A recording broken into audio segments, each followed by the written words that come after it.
Kiitos kysymästä ihan hyvin. Että alkukesässä oli vähän haasteita, että pääsi lähteä treenit käyntiin, mutta nyt on kyllä niinku syksyä kohden ja talvea kohden niin on mennyt hyvin ja on niinku onnistunut harjoittelu hyvin ja on niinku huomaa, että kuntokin alkaa vähän nousta, niin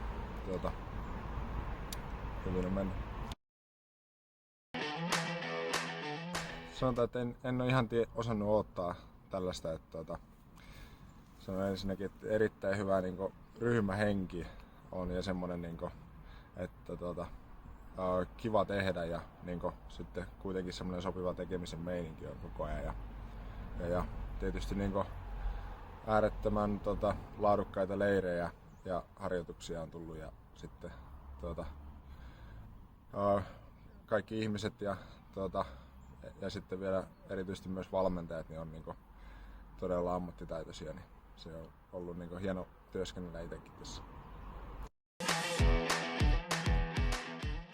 Ihan hyvät muistot kyllä, että taisi olla siihen mennessä niinku mielestäni parhaat sijoitukset. Taisi olla SM niinku yleisellä tasolla ja muistan kyllä, että siellä oli paljon väkeä oli paikalla ja tosi hyvä meininki, että se oli niinku kyllä todella kiva, että siellä taisi olla joku paljukin jossain ladun vieressä ja siellä oli niinku ihan semmoinen karnevaalimeininki, että tosi mielellään Äänekoskella Hiina SM-hiidot ja hyvät ladut tietenkin.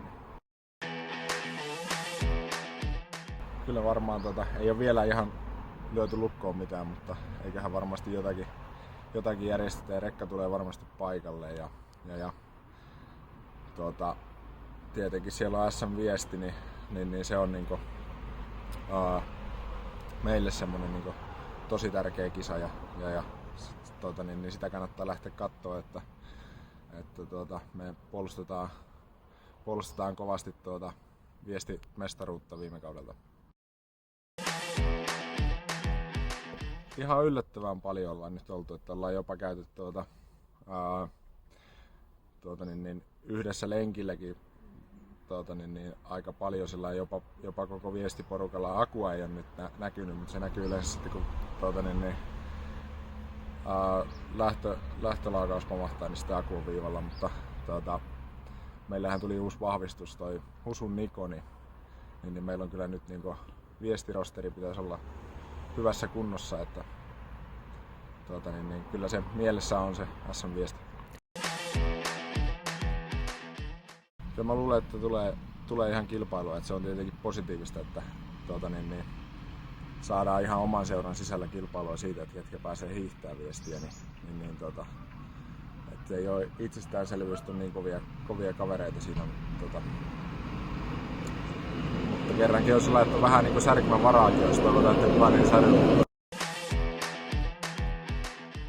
Henkilökohtaisilla matkalla nyt kun on niin peli on jo aikaisemmin jo hyvin avattu, niin kultahan on aina tiukassa, että meillä on tää Iivo Niskanen pistää aika kova vastuksen sinne, mutta kyllä niin mitalia ehdottomasti lähdetään hakemaan ja katsotaan, jos ottais pöliäpäivästi sinne ja osuis kaikki kohdalle, niin totta kai niin SM-kisoissa lähdetään voittoa hakemaan.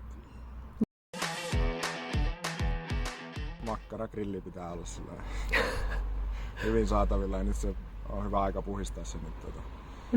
Saa kisamakkarat sitten sieltä. Lupaan kyllä syödä, jos on grilli laitettu. Niin, oikein. Jätetään Makelle makkaratilaus vetämään Äänekoskelle. Jes, kiitti. Kiitoksia.